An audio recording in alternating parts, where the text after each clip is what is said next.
नमस्कार, अपना उत्तराखंड में आप सभी का बहुत स्वागत है। आपके साथ मैं हूं नलिनी पांडे। सबसे पहले बात करेंगे बड़ी खबर की, तो कांग्रेस नेता राहुल गांधी का केदारनाथ का दौरा तय हो गया है।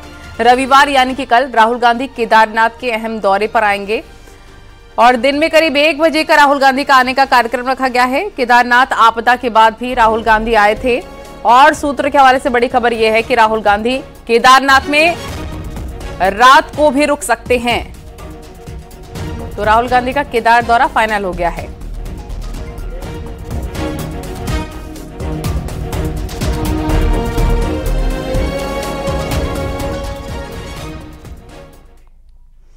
और देहरादून में आज बाबा बागेश्वर धाम का दरबार लगा।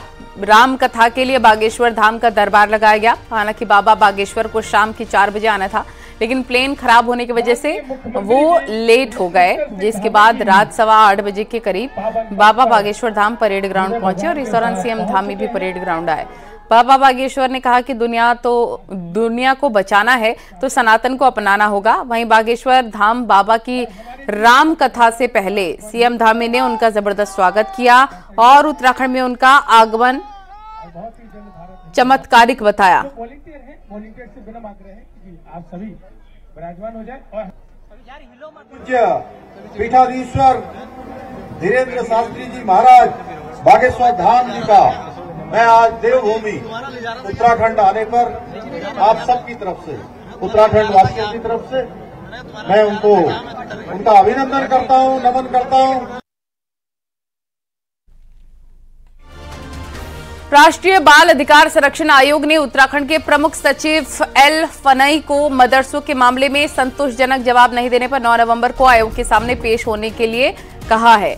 आयोग की चेयरपर्सन प्रियंका कानूनगो ने अपनी चिट्ठी में कहा है कि उत्तराखंड का अल्पसंख्यक विभाग मदरसों को स्कूल मान रहा है, जबकि मदरसे मजहबी तालीम देते हैं।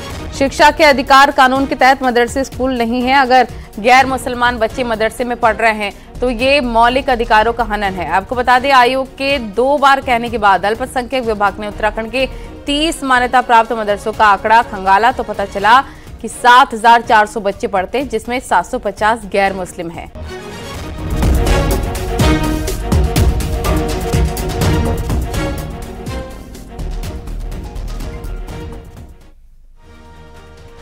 रामनगर में धनगढ़ी पुल का रिवाइज्ड प्लान और बजट केंद्र सरकार ने मंजूर कर लिया है, जिसके बाद रामनगर के लोगों ने राहत की सांस ली है। यह पुल पहले बनना शुरू हुआ था, लेकिन काम अटक गया था। पहले ठेकेदार की लेट लतीफी और बाद में कॉर्पोरेट प्रशासन के ऑब्जर्वेशन के चलते इसके काम को रोकना पड़ा।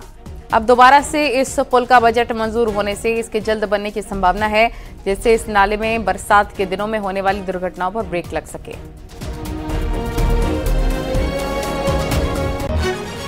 किन्हीं कारणों से बना, हमारे जो कॉर्बेट के उनकी आपत्ति के कारण उसका विस्तार हुआ, उसकी ऊंचाई बढ़ाई गई, तो उसके कारण से आज वो 29 करोड़ 65 लाख रुपए का जियो उसमें प्राप्त हो चुका है। टेंडर खुलने वाले हैं और मुझे लगता है कि कुछ समय कागजी होते हैं तो जनवरी से ये पुल का निर्माण शुरू हो जाएगा। मुख्यमंत्री पुष्कर सिंह धामी आज नैनीताल के दौरे पर रहे। वीरभट्टी में निजी स्कूल के कार्यक्रम में बतौर अतिथि सीएम पहुंचे, जहां पर उन्होंने स्कूल की क्लास के साथ 108 फीट ऊंचे झंडे का रोहन भी किया।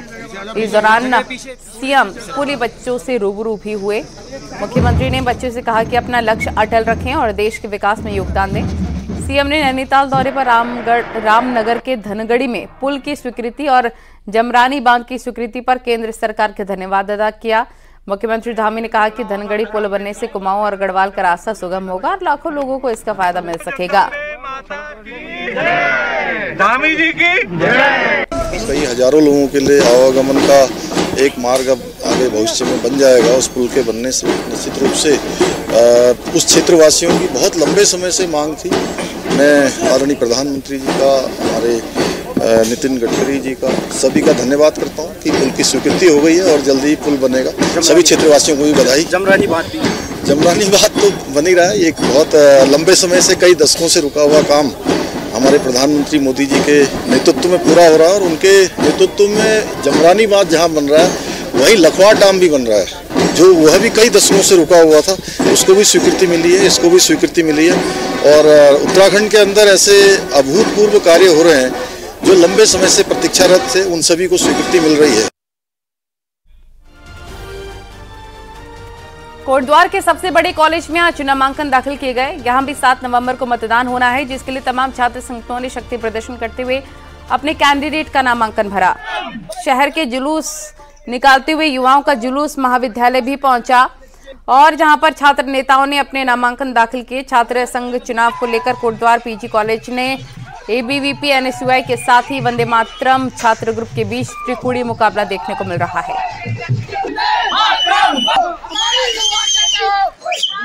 ये है कि इस कॉलेज के अंदर शिक्षा का वातावरण क्रिएट करना, जो काफ़ी मतलब कुछ अन्य संगठनों द्वारा इस कॉलेज के अंदर गुंडागर्दी फैला रखी है, उसको ख़त्म करना और शिक्षा का वातावरण क्रिएट करना। जैसे यहाँ पे अगर एक क्लास भी देखा जाए तो 300 बच्चे रहते हैं और क्लास में पढ़ते 3 बच्चे। रूम्स की अवेलेबिलिटी और डस्टबिन, यहाँ डस्टबिन भी नहीं है तो यहाँ गंदगी फैल जाती है। जब अगर ज़्यादा बच्चे आ जाते हैं तब गंदगी भी फैल जाती है, इसे डस्टबिन की भी अवेलेबिलिटी कराएंगे। और रही बात स्पोर्ट्स में भी हूँ मैं, तो स्पोर्ट्स को लेके भी थोड़ा हम ध्यान देंगे। बागेश्वर की बीडी पांडे कैंपस में आज छात्र संगठनों ने नामांकन के लिए रैली निकाली। छात्र संगठनों ने कॉलेज के बाहर शक्ति प्रदर्शन किया और अपनी अपनी जीत का दावा भी किया है। छात्र संघ के लिए कुल 7 पदों के लिए 14 प्रत्याशियों ने नामांकन दाखिल किया और इस बार भी एबीवीपी और एनएसयूआई के बीच ही सीधी लड़ाई देखने को मिली।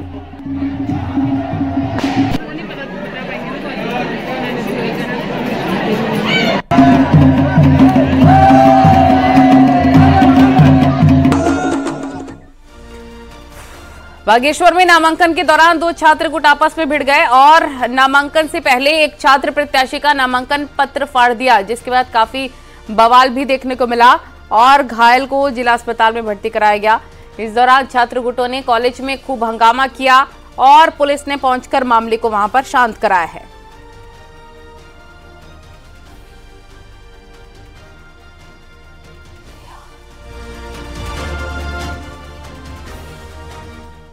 उत्तरकाशी कॉलेज में भी आज छात्र संघ चुनाव को लेकर नामांकन दाखिल किए गए। छात्र संघ के लिए कुल 13 प्रत्याशियों ने पर्चे दाखिल किए। सबसे ज्यादा अध्यक्ष पद के लिए 4 प्रत्याशियों ने नामांकन दाखिल किया। नामांकन से पहले और नामांकन के बाद पूरे शहर में शक्ति प्रदर्शन किया गया। नारेबाजी के बीच पूरे शहर में जुलूस निकाला गया और छात्रों ने अपनी ताकत दिखाई है।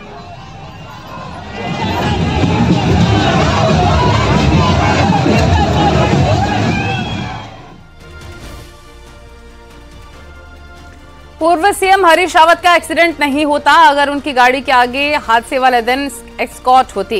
इस बात को पूर्व सीएम हरीश रावत ने कांग्रेस होने की वजह से खुद के साथ भेदभाव करार दिया। इसके बाद बयान के बाद वीआईपी सिक्योरिटी पर सियासत शुरू हो गई है।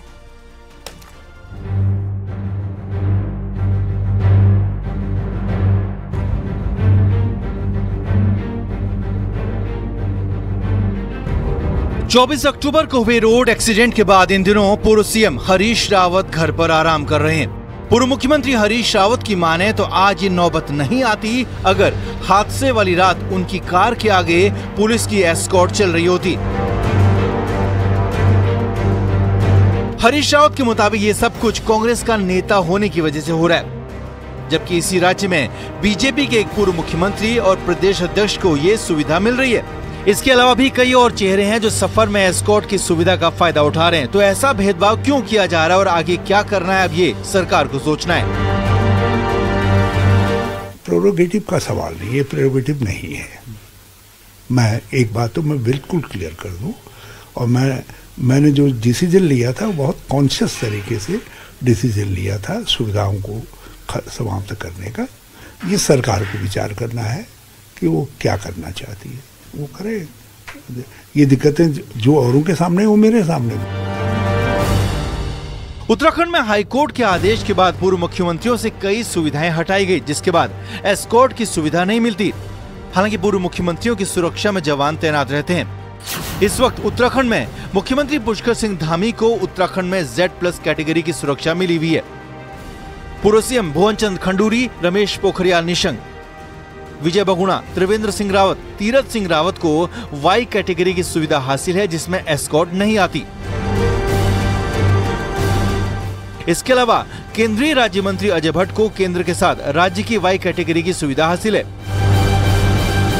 सभी कैबिनेट मंत्री, नेता विपक्ष, विधानसभा स्पीकर, हाईकोर्ट के जजों को Y+ एस्कॉर्ट की सुविधा मिलती है। यही सुविधा बीजेपी प्रदेश अध्यक्ष महेंद्र भट्ट और पूर्व मुख्यमंत्री और गवर्नर रहे भगत सिंह कोश्यारी को मिल रही है। इसके साथ कुछ समाज सेवियों और संतों को भी Y+ एस्कॉर्ट की सुविधा मिलती है। पूर्व सीएम हरीश रावत ने बीजेपी प्रदेश अध्यक्ष, पूर्व सीएम और दूसरे लोगों को एस्कॉर्ट मिलने पर सवाल उठाया तो बीजेपी प्रदेश अध्यक्ष ने इसे सुरक्षा का मामला बताया और हरीश रावत को सरकार से सुरक्षा मांगने की सलाह दे दी। तो वहीं कांग्रेस प्रदेश अध्यक्ष करण महारा ने इसे खुद के और कांग्रेस नेताओं के साथ सौतेला व्यवहार बताया।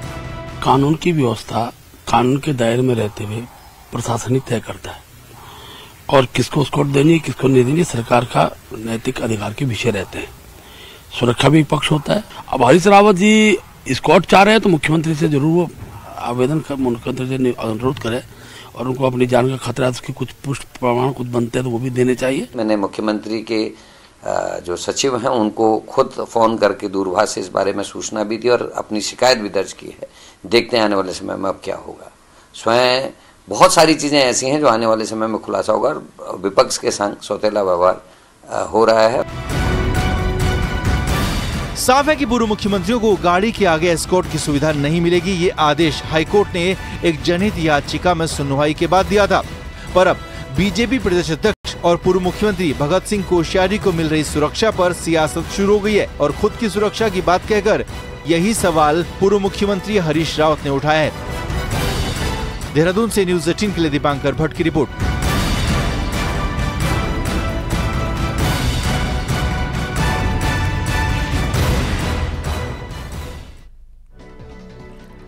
और चलिए अब आपको दिखाते हैं पहाड़ टॉप 10 न्यूज। राज्य बाल आयोग की अध्यक्ष गीता खन्ना ने हरिद्वार में बच्चों की सुरक्षा पर वर्कशॉप में हिस्सा लिया और कोचिंग सेंटर्स को समाज का नासूर बताया। हल्द्वानी एमबी कॉलेज में आज 3 छात्रों ने नामांकन रद्द हो गए। इसके बाद छात्रों ने खासा हंगामा किया। रुड़की के गंगनहर इलाके में पुलिस ने एक घर में छापेमारी की, 25 पेटी अवैध पटाखे जब्त किए।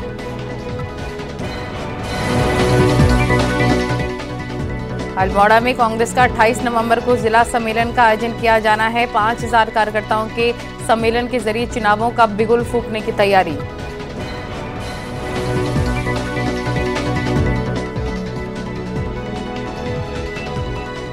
अल्मोड़ा में शिक्षा विभाग ने जिला स्तरीय विज्ञान महोत्सव का आयोजन किया। सभी 11 ब्लॉकों के बाल वैज्ञानिकों ने हिस्सा लिया। बागेश्वर में दुकान जाकर अवैध वसूली कर रहे किन्नरों पर रोक लगाने के लिए व्यापारियों ने एसडीएम को ज्ञापन दिया। उत्तरकाशी में गंगोत्री धाम के पास पहाड़ी पर अचानक से धुएं का गुबार देखने को मिला। बताया जा रहा है कि किसी अज्ञात शख्स ने नेशनल पार्क क्षेत्र में आग लगाई। टिहरी में डोर टू डोर कूड़ा कलेक्शन सिर्फ कुछ ही वार्डों में हो रहा है, जिस वजह से सड़क किनारे कूड़े का ढेर लगा हुआ है। रुड़की ज्वाइंट मजिस्ट्रेट के नेतृत्व में एफटीए की टीम ने मंगलौर क्षेत्र में मिठाइयों की दुकानों पर छापेमारी की और सैंपल जांच के लिए भेज दिए हैं।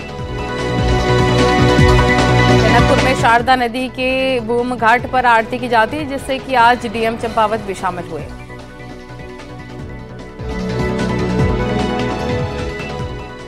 स्पा सेंटर्स पर न्यूज़ 18 की खबर पर पुलिस ने एक बार फिर से मुहर लगा दी है। पुलिस ने ही इन्हें साफ तौर पर जिस्म फरोशी का अड्डा मान लिया है। रिपोर्ट देखिए।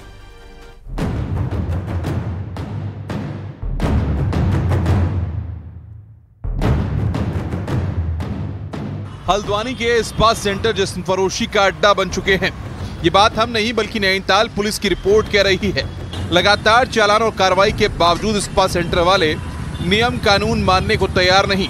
एएसटीयू प्रभारी द्वारा एक रिपोर्ट दी गई है कप्तान साहब को, जिसमें जितने भी स्पा सेंटर यहाँ पर गलत तरीके से काम कर रहे हैं उनको बंद करने की डीएम मैडम को रिपोर्ट भेजने की संस्तुति की गई है। हालात ऐसे हैं कि पुलिस अब इन स्पा सेंटर्स के कारनामों से परेशान हो चुकी है।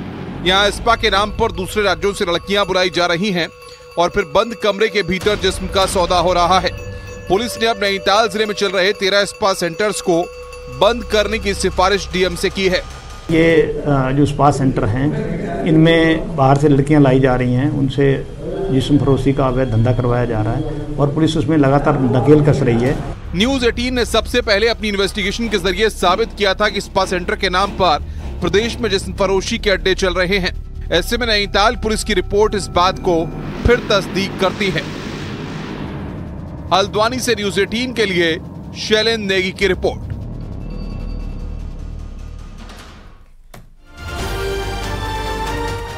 उत्तरकाशी में ऑल वेदर रोड की सबसे लंबी डबल लेन सड़क सुरंग का निर्माण 4 किलोमीटर हो गया है। इस सुरंग का निर्माण युद्ध गति पर चल रहा है। सुरंग के निर्माण में 800 से ज्यादा मजदूर दिन रात जुटे हुए हैं। मार्च 2024 तक सुरंग आर पार हो जाएगी। वहीं यमुनोत्री नेशनल हाईवे पर सिलक्यारा और पोल के बीच 4.5 किलोमीटर लंबी इस सुरंग के बनने से गंगोत्री और यमुनोत्री के बीच की दूरी 26 किलोमीटर कम हो जाएगी। इसके अलावा राड़ी टाप में बर्फबारी से सड़क बंद होने की समस्या से रवाई घाट की करीब 2 लाख की आबादी को निजात मिलेगी।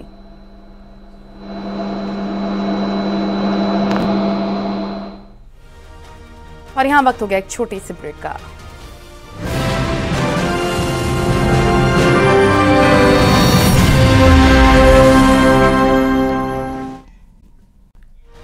पिथौरागढ़ में राष्ट्रीय कुमाऊनी भाषा सम्मेलन शुरू हो गया है। 3 दिनों तक चलने वाले इस सम्मेलन में कुमाऊनी भाषा और बोली के जानकार शिरकत कर रहे हैं। इस मौके पर वक्ताओं ने कुमाऊनी भाषा को संविधान की 8वीं अनुसूची में शामिल करने की मांग की है। साथ ही कुमाऊनी भाषा को उत्तराखंड के स्कूलों में एक सब्जेक्ट के बतौर अनिवार्य करने की मांग भी सम्मेलन में उठाई है। यही नहीं, सम्मेलन में वक्ताओं ने कुमाऊनी भाषा में साहित्य को आगे बढ़ाने पर भी जोर दिया। वक्ताओं ने कहा कि जब तक कुमाऊनी भाषा में बेहतर साहित्य नहीं रचा जाएगा तब तक राष्ट्रीय फलक में पहाड़ की भाषा को स्थापित करने में दिक्कत आएगी।